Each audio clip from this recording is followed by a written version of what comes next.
Hello, welcome to my channel. If you're viewing this, the intended release date is my 28th birthday, September 3rd, 2021. Now, what you're about to see is a live presentation, my first live presentation that I ever gave a year ago, back in August of 2020.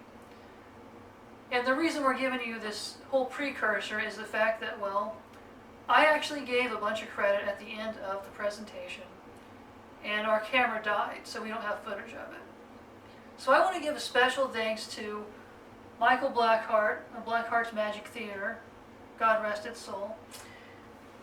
And I would also like to give credit to the great people such as David Snyder, Napoleon Hill, and Richard Bandler, and the many other people I've studied over the years that gave me the expertise to give the talk that you're about to see.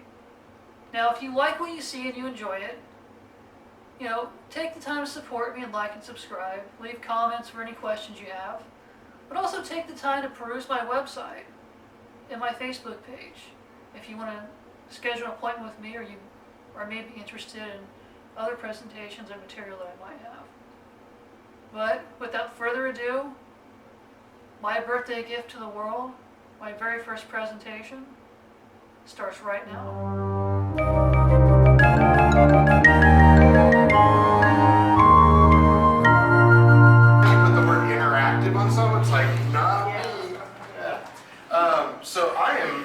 I think I'm just as excited as some friends and family that might be in the room tonight to see this. I know that this guy's worked really, really hard on this stuff, and through the course of all this, he's opened my eyes to a lot of things, legitimately. Like, not just as a friend, like saying, hey, like, you're doing so well. No, this is really, really cool stuff that you guys are about to see. And through the process, I didn't know that exactly how well educated Evan is in this arena. And so I want to make sure that in case anybody didn't know and needs a reason to pat this guy on the back, he has been studying law of attraction for almost a decade. He has been life coaching for 2 years. He has 5 years of NLP study, which is neuro-linguistic processing, which is a very deep subject. He has studied hypnosis in multiple formats for over 15 years. He is a former ordained minister, and he has been a student of just people reading for over 15 years, a true student of human psychology and just humans in general. So I'm really excited to see what he has in store for us tonight. So thank you guys for coming to us for this event and kind of an informal night. And I'm looking very, very forward to welcoming Evan Reida, ladies and gentlemen.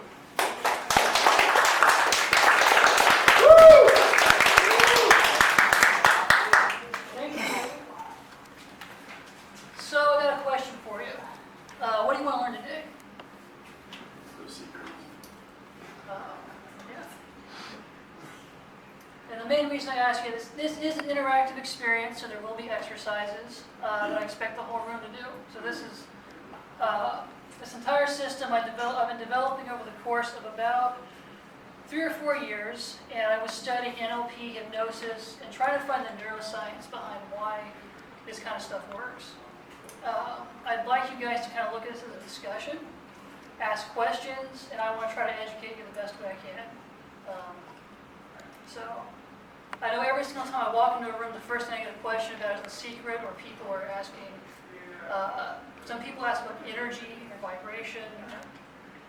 But what I found is there is a neurological link or process that your mind goes through to process how energy and vibration actually works and how you interpret it. So we're going to be playing a little bit with what is called the proprioceptive nervous system tonight. And I've done some amazing change work on myself and other people, and these techniques really do work. I was just baffled about 5 years ago when I first started using some of these techniques. So anyway, without further ado, let me get my first item of the evening. Didn't have time to get a printout, but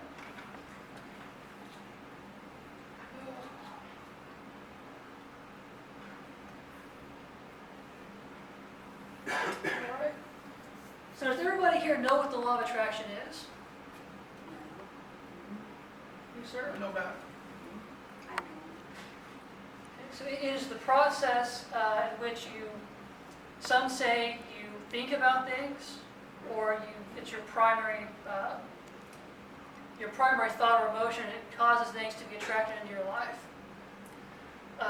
Some say that it's because you vibrate at a certain frequency, or your energy attracts it. But my school of thought is more that you predispose yourself to having certain experiences in your life based on what your subconscious tells you, what your identity tells you. And I found even more powerfully than your dominant thoughts and emotions, which a lot of people get into, is what your identity tells you can and can't have. Because you see people win the lottery all the time and they're broke in a year. It's because they didn't identify as a wealthy person. And your identity is going to fight you every step of the way when you're trying to get something you want and you don't identify with it. You feel like you don't deserve it. So, how many of you guys have seen The Secret? You seen The Secret? Yeah. Yep. I know I talked to somebody that said he had read the first chapter, and he put it down. I guess, has anybody tried to use anything from The Secret? No one? Tough crowd. Well, a lot of people have come to me as one of the first books they bring up when they say, oh, you do law of attraction coaching. I say, yeah. I said, well, what do you think of The Secret? And I always tell them it's bullshit. Because I've spent all kinds of time and energy trying to use some of the visualization techniques, and I was hitting a brick wall. And I did this for probably the first 5 years I was in law of attraction. And people have given up on law of attraction, said it didn't work. And I actually took the whole idea and philosophy and shelved it for a while, until I came across a guy that I really respected that taught me most of what I know about NLP and hypnotherapy. He released all this stuff on, well, law of attraction does work. And I was like, bullshit. So I finally decided to get into it. Again, I went through some of his stuff, but I realized his techniques don't work quick enough. So the system I got prepared for you tonight is what I consider to be a personal reality building supercharger that will take you from your subconscious mind to your conscious and allow you to start building and working towards the things that you actually want in life. Instead of, trying to force yourself to think positive thoughts or, try to force some internal change that, doesn't connect with you.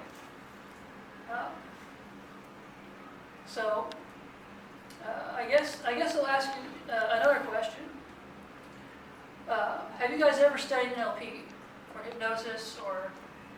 Okay. Yep. Any form of, psychology or change work that has to do with the mind? Got a couple? Okay. How many of you had results with it? All right. What did you practice, sir?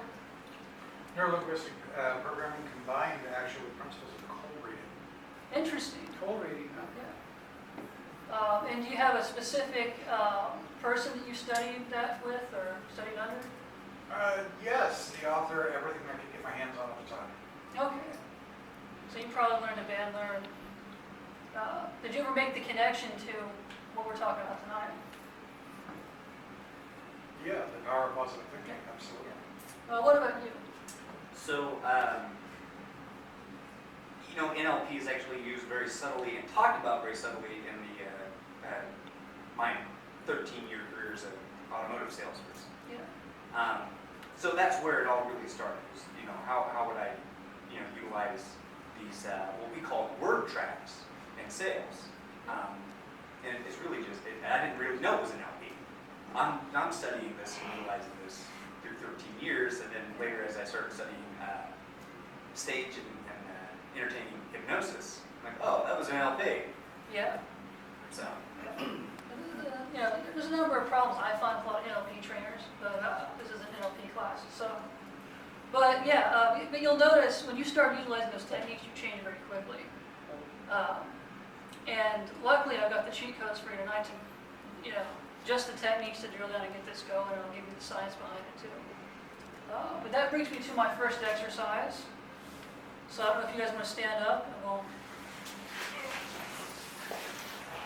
Now, this is a form of self-hypnotic change work that has worked probably on 90% of everybody I've used it on.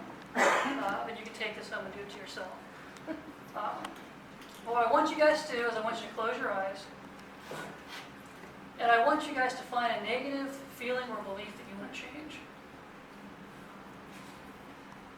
I want you to notice that you can feel that somewhere in your body. I want you to go ahead and point to it. Just keep going until you find it.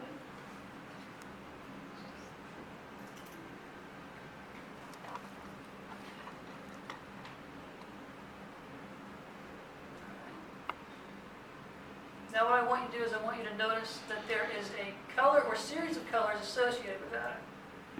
Make a mental note of that.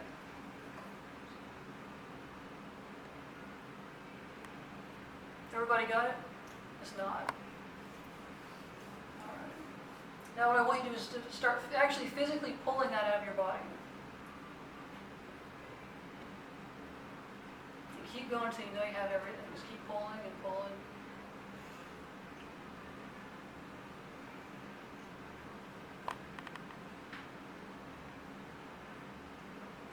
All right. Just nod when you got it all. Now we're going to take it, hold it out in front of you. I want you to notice if the color changed or stayed the same. And notice it's spinning in a certain direction. And when you're ready, I want you to take it and spin it in the opposite direction. And keep spinning it. It's faster and faster, double it, until it can't possibly go back in the direction it was going in before. And when you know you have it, take it and slam it back down where you got it.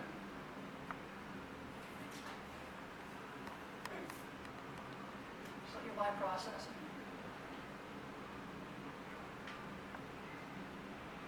When you know you're done, open your eyes.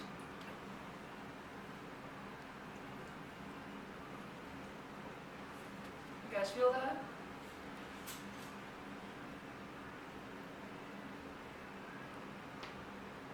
Everybody back?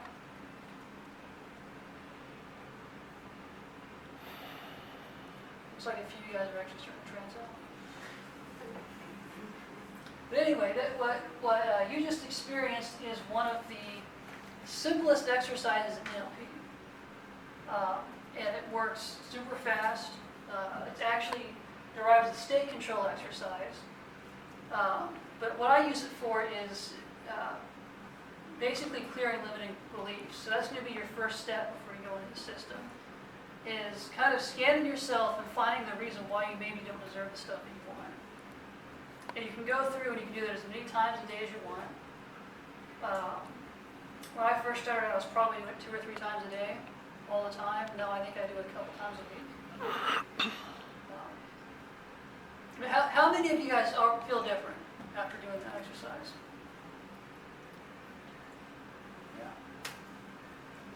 So what did you guys notice? Any volunteers? Color change thing for me. Yeah. Yeah. Yeah, I noticed it was a different color, and then you immediately said that it was a different color. You felt cooler. Yeah. Yeah, my colors went from red to blue. Red to yellow. Well, you say the color is all about how your neurology actually interprets that. Because when you're doing these exercises, your subconscious assigns a meaning. And that meaning is arbitrary to the individual person. So if he came to me and he said, my color is yellow, I don't know what that means, but he does.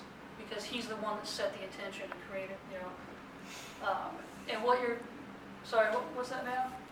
You can finish what you were saying. Oh, I was just going to say that what happens is you will, your neurology has a template for just about every thought or feeling. You'll notice if you actually sit down and meditate or scan your mind, you can find places either in space or in your body where your thoughts and memories exist. And there's a lot of NLP that works with just manipulating that stuff. We'll play with some of that a little bit more later. But you were saying? It goes back to when you were talking when you asked like if you felt any different or something. It felt like I had been levitating, like I was lifted off the ground. Starting to feel lighter, some people feel hot, some people, Cooler. yeah. There's a lot of interesting body sensations. I have two colors, like red and yellow, that went to a cool blue. Yeah. It was, temperature just dropped. Say you're gonna process. Everybody's gonna process that a little bit differently, but what basically what you're doing is you're messing with, like I said earlier, the proprioceptive nervous system, and what that is it's a nervous system that your subconscious. You guys can sit down. Sorry. But what you do is you project almost like. It's almost like a hologram. You guys seen the Iron Man movies? And he's manipulating the hologram like a touch screen, right? Well, that's I guess more intuitively based on how we sometimes process thought, and we can look around a room when we're thinking about things, and we just kind of subconsciously put things in different areas. And when people become more aware of that, have people come to me all the time and go, wow, I'm noticing this all the time. Every thought I have, I'm looking off into space, and I'm noticing a certain feeling in certain places.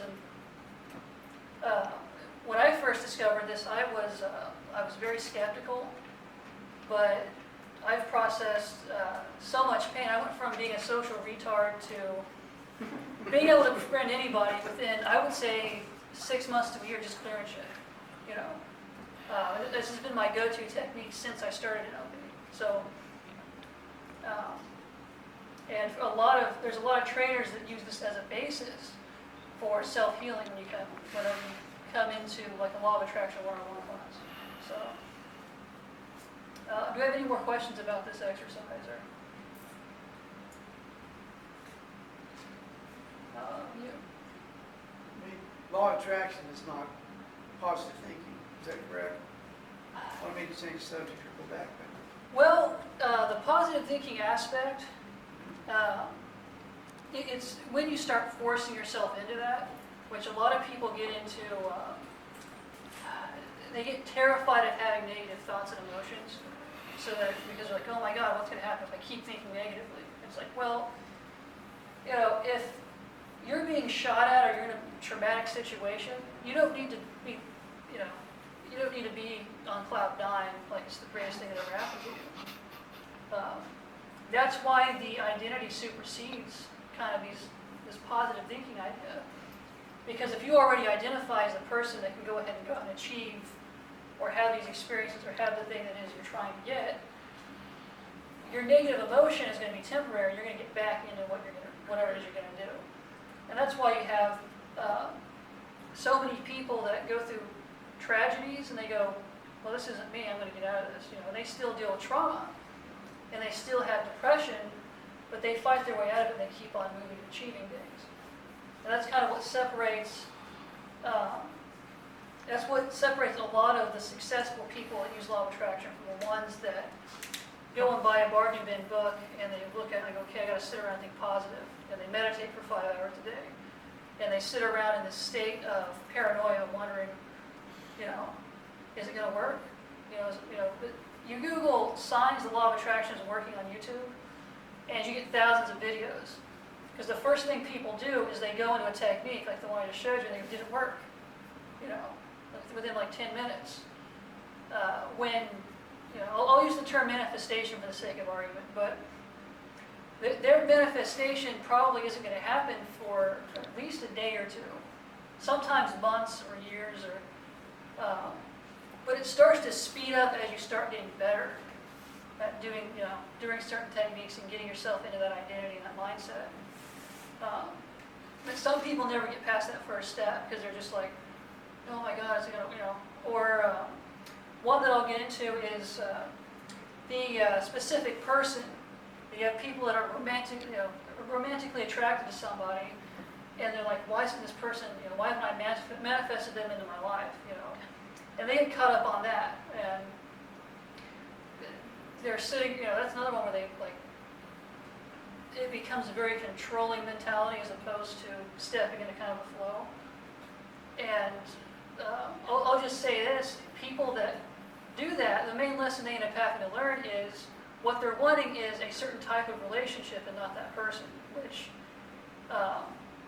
people, I've seen this with a YouTuber that I follow.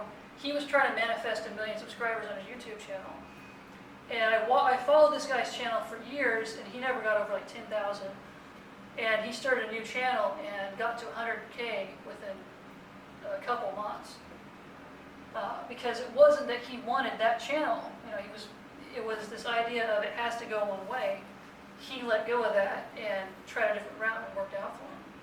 So it's better to focus on the what and not the how. Because a lot of people, they keep going down the same road and it doesn't work.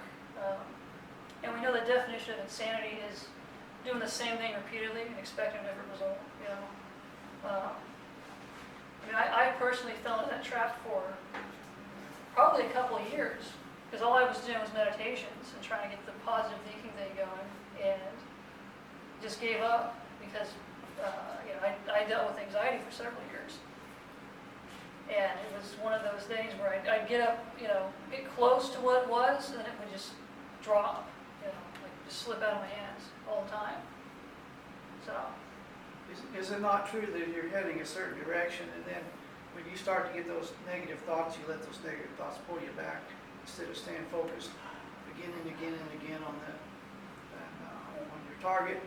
Yeah, that happens. You have opposite thoughts and feelings and emotions and things so you never can get to the positive thing. You keep getting pulled back into the negative. Yeah, well, yeah, that's the big issue is you identify with the negative thought already, as opposed to you have the negative thought and move through it. That's why people that don't focus enough on their identity have so many issues being successful. And I have coaching clients that I don't even teach law of attraction to, and I break them down and I get into their identity.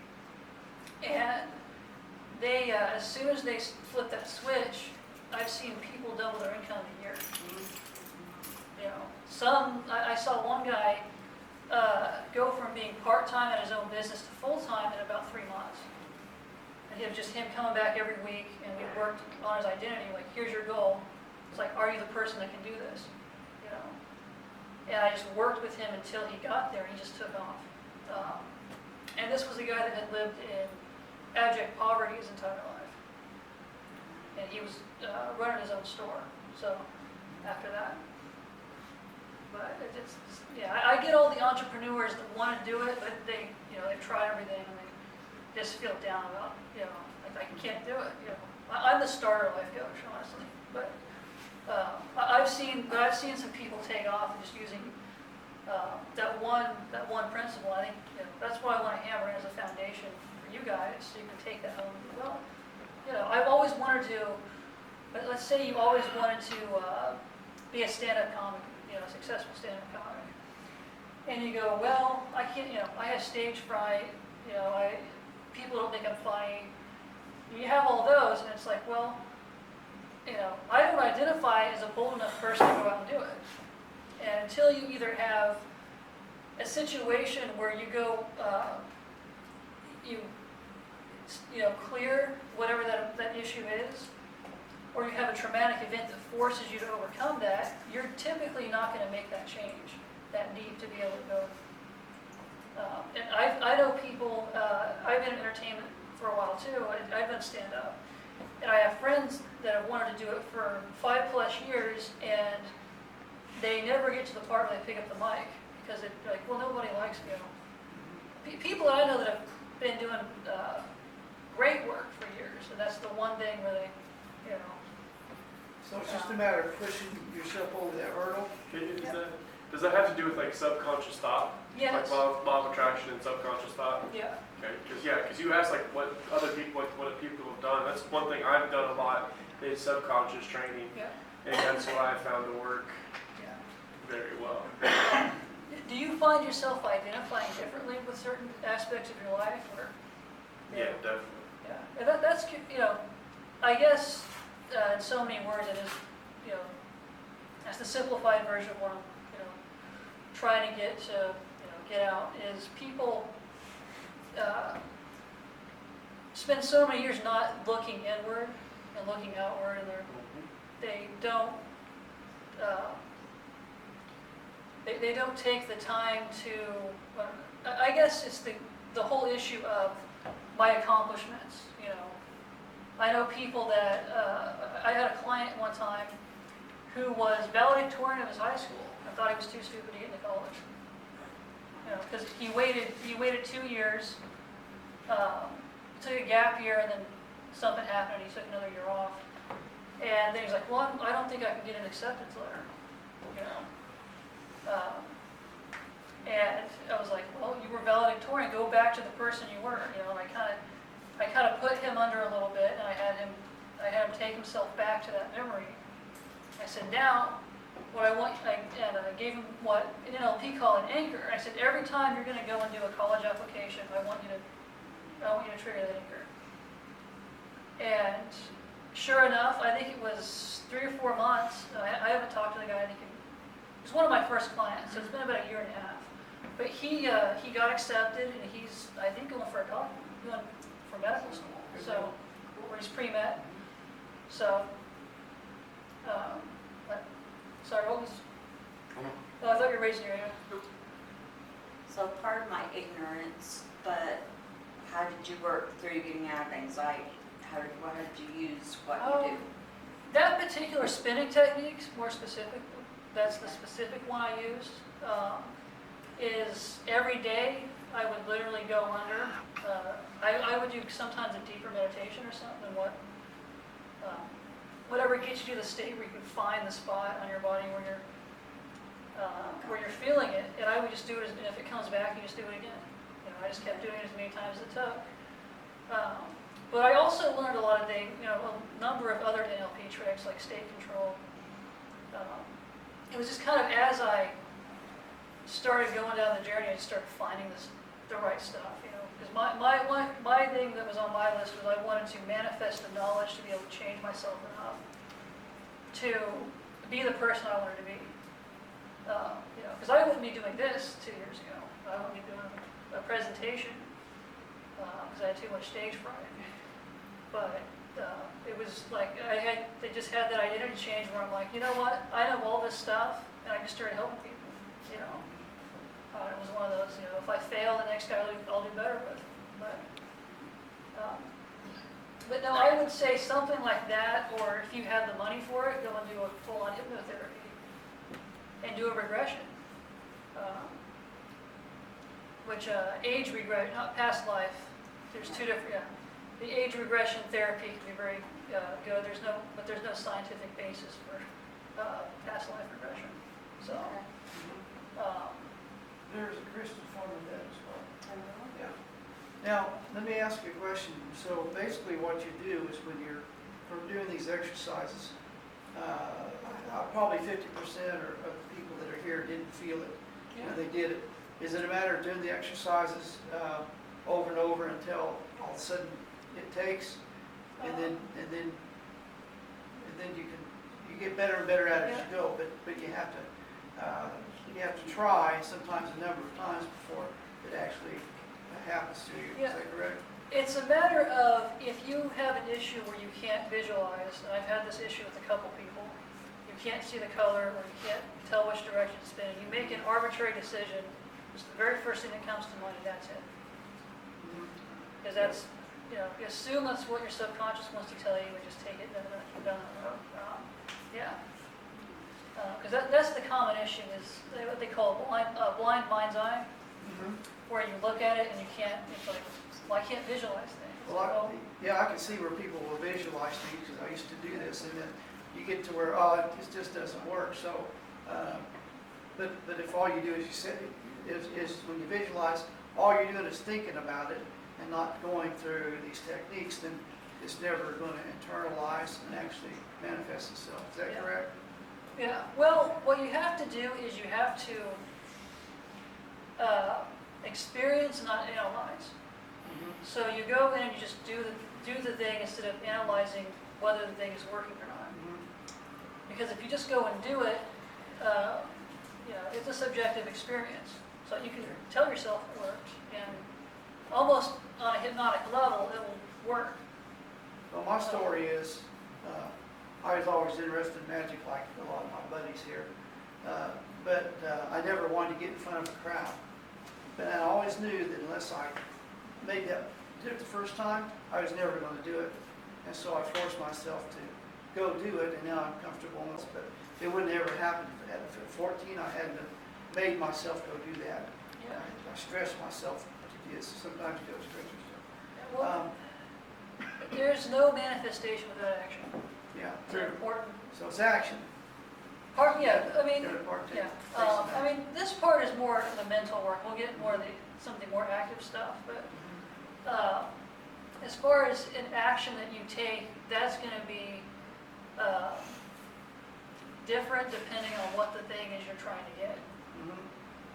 So if someone comes up to me and says, I want a record deal, I want to manifest a record deal, well, I'm going to take them through the process, and then I'm going to say, and if they ask me, what do I do next? It's like, well, what do you know the industry at all? Start researching, and, because you'll start noticing, bare minimum, opportunities come to light, and you start noticing them. Because what is called your perceptual filter will change what you're seeing, which is what you see. If you have an emotional issue. Has anybody here heard of the emotional refractory period? It's where you get in a huge fight with somebody. This is an example. Huge knockout, drag-out fight between spouses or co-workers, and you resolve everything, but for the next 10 or 15 minutes, everything that person says still pisses you off. Have you ever had? Yeah. That's called. Might be 10, 15 minutes. It's like- It's like days and weeks. That's because I wasn't talking about you, sweetheart. He's keeping himself in That's- control. that's because your subconscious or your perceptual filter has geared you to view everything they say as being something negative, and it just keeps your emotion is like a life form, and it wants to keep itself going. So it'll keep looking for things to reactivate itself. So that's So you've got to put a stop to that and go the other way, is basically what you're saying. cool it off, So- or Your feelings are validating the way you feel, and it doesn't Yeah. want to change until you make a change. and it's the same thing when you're looking to manifest and you make that shift. Have you ever bought a new car and noticed everybody's driving the same car? Yeah. Yeah. Same Oh, color. everybody's got it, yeah. It's the exact same way with opportunities, and that's kind of the purpose of the spinning technique. About a couple more I'm going to get into probably here, But basically, the foundation I'm trying to get is just before you go into it, clear whatever is in your mind that is stopping you. Or you're going to do any number of techniques like a vision board, which I don't do vision boards or journals or affirmations, or I don't do the traditional form of affirmation. But you have people that put up a vision board and look at that every day and they get pissed off. It's like, God damn, I can't get it. And it's like, it's like, why do you have these pictures up there pissing you off every day? So let me ask you a question. What's the difference then between faith, positive thinking, and say law of attraction, where you just concentrate on it comes to you? What's the difference between those three? Well, how does faith play into the law of attraction? Faith is more of the something will happen idea, which is a very powerful phrase. If you're one of those people that focuses on the how, you just let go. But faith is just kind of just an aspect that you know will work. And that's kind of faith and gratitude are the two most powerful states you can be in. As far as, what was the other one? Law of attraction, positive thinking, and faith. As far as positive thinking, a lot of people have to use a lot of willpower to stay in that positive thinking state. And it hurts them really bad because as soon as something happens, you're going to slip back in and you're fighting it, you know. Whereas if you have, you know, like I was saying with the identity, that's going to override that eventually. Or in the back of your mind, you're having a negative emotion, but in the back, you know you're going to get through it. It's how you see yourself then, Yeah. as a finished product. Is that right? Yeah. But, I mean, has anyone here ever tried affirmations? I guess I'll. Like Okay. I'm good enough, I'm smart enough? So, affirmations, You know that one? it's basically you talking to yourself and telling you how great you are and how worthy you are and whatever it is you're trying to manifest. Try the opposite. Ask yourself why. You know, why do I deserve this? Why am I good enough? Why is my, like if you want a car, it's like, why do I deserve this car? And what will happen is every single time you ask yourself a question, your subconscious, or that little voice in your head, is going to answer the question every time. So are you the why is important as the how? Is that right? Am I getting The how is not important. That's the thing, is you have to be open to being able to take any route whenever you take things and go into action mode, you know, because there's mental and there's the physical. But whenever you're doing an affirmation, people are like they're trying to will themselves out of a certain negative state, and they will do. Some people do it for hours, the same as meditation, and it's like, well, until you figure out a way to identify with being better, you're gonna go back into that anxiety-filled state, and then you're just gonna, you know, you're gonna wake up in the morning and have to do 300 affirmations, you know. But if you switch to a question and go, well, why do I deserve this? Why am I good enough for this? If the answer in your mind is anything other than you're not, then it's the right answer because it's the one you came up with. So what the subconscious creates, it accepts. It will always create, you know, accept what it's created already. So when you leverage that, what already exists, it's a lot better than trying to acquire or leverage something new because you don't have to, you know. You start from zero to, like, you're going to speed up a car, you're just start at zero, you're already moving in that direction. Is that what you're trying to say? Yeah, because I went down the affirmation route myself, and I was like, why isn't it working? You know, because you know, until I learned spinning, it was always I'm willing myself into the state, and then I'm going to sit down, I'm going to meditate, and then I'm going to do affirmations and journal. It's like, and I know people that are. I had a guy that meditated for 4 hours a day and wasn't getting what he wanted and couldn't figure out why. You know. And I said, well, you have to figure out why you're identifying with this thing so harshly and why you feel like you don't deserve it. You know, and then you break down and say, well, I'm this person, or, and that becomes, you know, I don't know, it's a very freeing feeling even if you don't intend to practice it all the way. Whenever you decide, okay, I'm just going to shift my identity and become an overachiever, or the guy you knew in high school that always pissed you off that's richer than you, you know, that was his identity, was he's going to go put on a suit every day, he's going to go out and, you know. I mean, we all had that guy, especially in college. Sure. You know. It was usually the guy that was doing coke in high school put on a suit in college. Yeah. You know. You can afford it, huh? But you know, who knows somebody in their 40s that never graduated high school? Just about everybody, you know, or 50s or older, you know. That's another thing. Their identity never changed because either they were so great in high school and it got out and it wasn't, you know, their adulthood wasn't what they thought it was going to be, so they regressed, or Well, maybe that wasn't their goal. Maybe they didn't see the importance of it, or they just didn't care about that particular thing, so they never thought about it. yeah, that's true. But a lot of people, I would say, that you know, a lot of times it's for some reason they identify as teenagers. You know,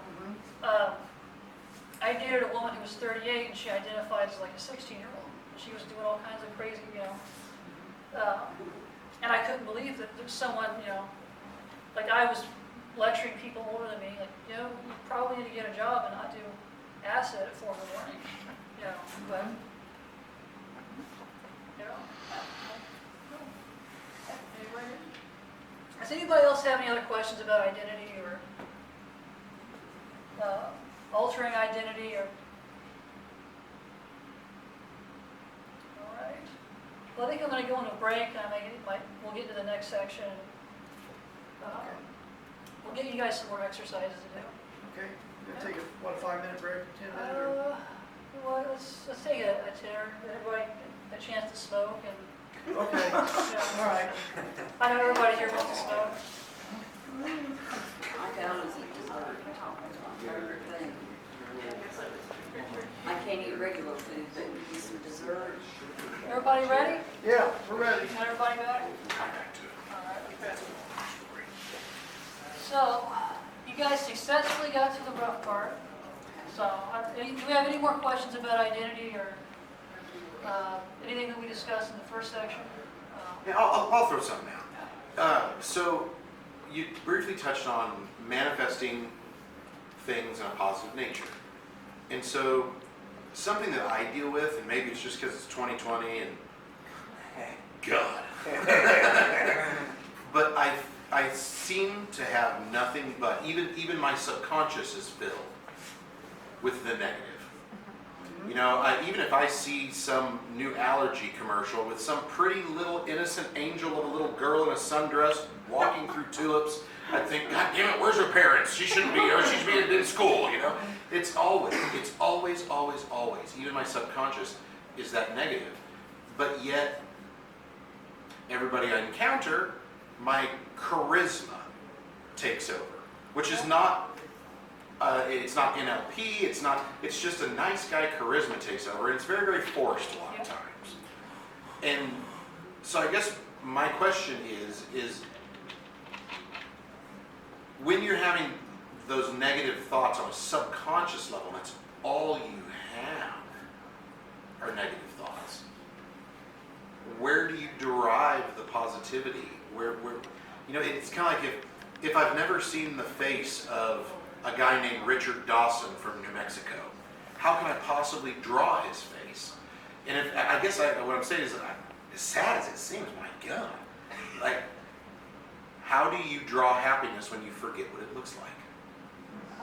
Well, the starting point is always to start clearing the negative, you know, which is the main importance of the spinning technique. Is once all that is cleared, you're able to sit down. You can start, you start changing your thought. You do that in I guess, an affirmative way where you're doing it on purpose, or you can just start surrounding yourself with more positive things and kind of, not so much willpower, but kind of flow into a flow state where you're kind of moving that direction. Gotcha. And as you work with spinning more, you'll notice that kind of stuff becoming easier. At first, you're going to wonder if it's working for you, but eventually you'll be like, yeah, just about every time I do this, I get closer. Gotcha.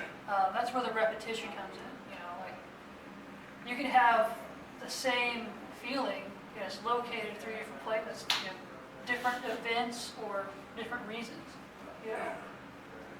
Or it'll show up in the same place over and over again. So you just keep doing that. And what you're doing to your subconscious is neurologically, by some, I don't, it's not known exactly why, but the physical match with the subconscious causes it to process that emotion. Because that emotion will keep repeating itself somewhere in your subconscious. Yeah.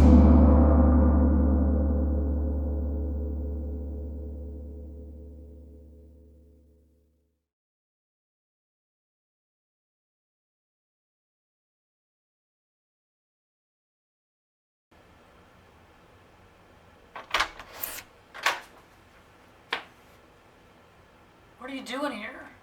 The show's over. You go out and do the things that I just showed you how to do. I mean,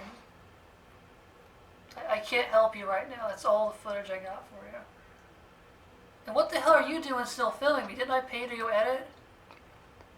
You don't pay me at all. Well, damn it. It's kind of awkward, But see you guys later.